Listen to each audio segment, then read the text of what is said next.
ka? Sige po, sir. Anytime, anytime. Ano po masasabi niyo po sa mga ating mga katunggali po sa iba pong larangan na ito pagtatakbo ng kandidato po? Ano daw? Yung mga katunggali po natin sa ating mga kandidato sa iba pong kumakaaway po sa inyo.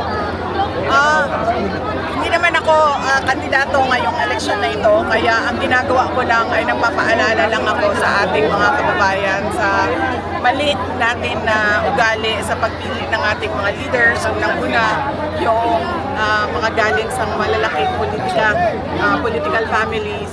Pangalawa, yung pagbibigay natin ng ating pagkatao, no, para sa pera at para sa pagpili ng boto. At pangatlo, yung hindi na natin tinatanong dahil kung sino lang yung naaalala natin na napasaya tayo, napatawa tayo, sumayaw at kumanta noong kampanya, yun lang yung naalala natin. Hindi na natin tinatanong ano ba ang pangako ng kandidato na ito noong siya ay tumatakbo. Ang halimbawa na lang dyan at alam na nating lahat ay tulad nung nangako ng 2022 si BBM na 20 pesos per kilo ang bigas. Nakalimutan ng 3 taon yon. Ngayon may halala na naman 20 pesos per kilo ang bigas na naman ang usapan at sinasabi ng administrasyon. So yun yung mga paalala ko. Dapat pag-uwi natin yung ugali natin na sa pagboto para meron tayong nakikita ng mga bagong leaders at meron tayong nakikita na pagbabago sa ating bayan. Last question, please. Last question. Decision of you to go to third ng mga House enemies mo like Joel Chua and kahapon yung kay Congressman Valeriano. Is it deliberate? And bakit yung mga distrito na yun yung pinuntahan mo?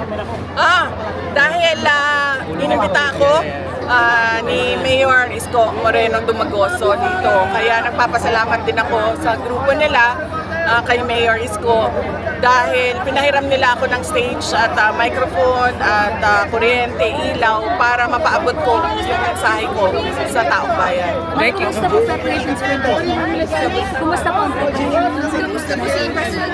Yung preparations natin namin sa impeachment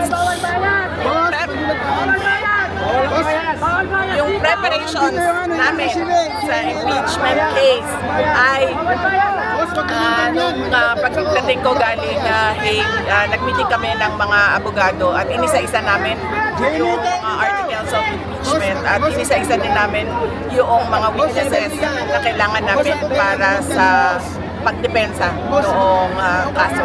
Last question, Red. Last question. Ma'am, sorry po ma'am. Ma'am, hindi ako nakatanong sa inyo ma'am. Ma'am, ano? Una, meron kayong do not vote list, shooting of party list. Ano yung nakainap ng mga party list na shooting ko ma'am? Iyan ko man yung wag iboto ma'am. Ay, nako. Ayan.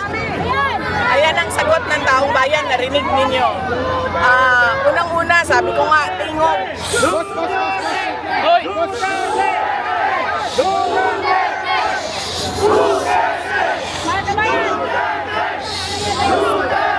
Sabi ko nga, ang tingog party list, pagmamayari yan ni Martin Romualdez at hindi niya madidinayan dahil sinabi niya yan paulit-ulit sa maraming tao at yung first nominee ay asawa niya. Ako, Bicol, party list. Pagmamayari yan ng congressman na contractor ng mga proyekto.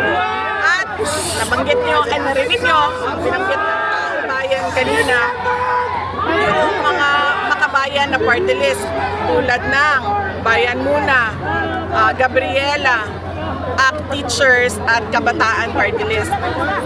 Marami na tayong ebidensya na meron silang kinalaman at meron silang relasyon sa mga NPA at sa CPP, NPA, NDF at alam ng gobyerno yan.